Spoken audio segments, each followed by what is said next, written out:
Isa ka ba sa nahihirapan kung paano baguhin ang username at password ng Xiaomi Repeater? Kung ganun ang video na ito ay para sa iyo, panoorin mo po ito mula simula hanggang sa matapos.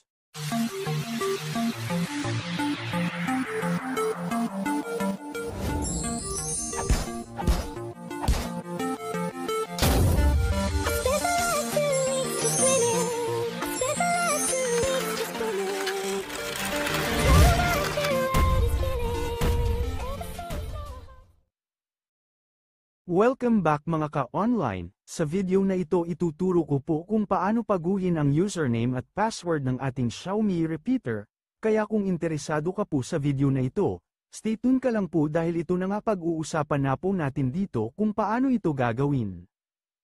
Pero kung bago ka pa lang sa channel na ito mangyaring mag-subscribe ka po dito dahil lagi akong nag-a-upload ng mga educational videos gaya nito. Bago natin sisimulan, siguraduhin nakasaksak na po ang ating Xiaomi Repeater at tiyaking konektado na po ito sa ating mobile phone na pagkukunikan natin ito. Halimbawa po ako, ang pangalan po ng repeated Wi-Fi ko ay ang anunang ES Plus, kaya ito ang pipindutin ko, kailangan po na konektado po itong mobile phone natin sa Wi-Fi na ito, depende po sa Wi-Fi na i-repeat natin. Kung okay na, buksan na natin ang ating Xiaomi Repeater. Makikita po natin dito ang ating ginawang room, halimbawa po ako, ang ipinangalan ko dito ay ZYM Extender. Pipindutin po natin ito.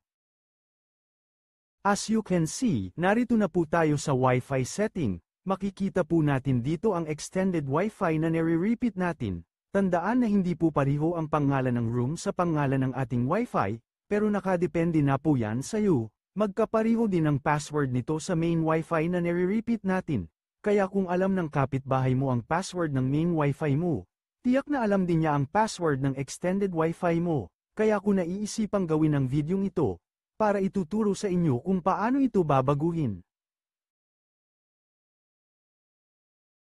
Ang una po natin babaguhin ay ang pangalan nitong Wi-Fi.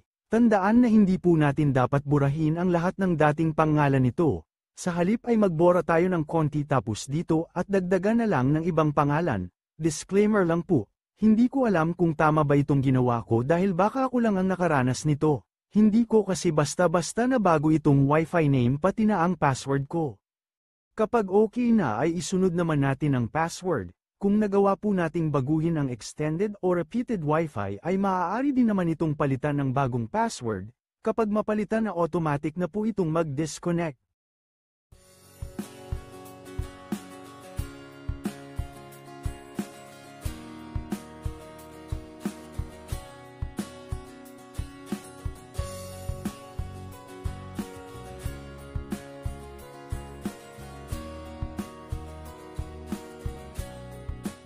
Kung dati ang pangalan ng extended Wi-Fi natin ay anunang ES Plus, ngayon ay nagiging na itong anunang free, at iba na rin ang password nito, hindi na malalaman ng kapitbahay natin kung ito ba ay extended Wi-Fi kasi nag-iba na ang pangalan nito. Eco-connect na ulit natin ito sa bagong pangalan na ipinalit natin.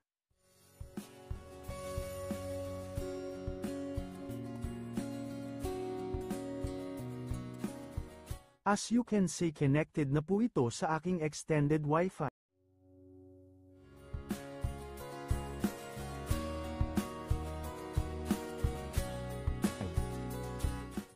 Gumana na po ito gaya ng dati, successful po ang ginawa ko. Hanggang dito na lamang mga ka-online, maraming salamat po sa panunood, hanggang sa muli po.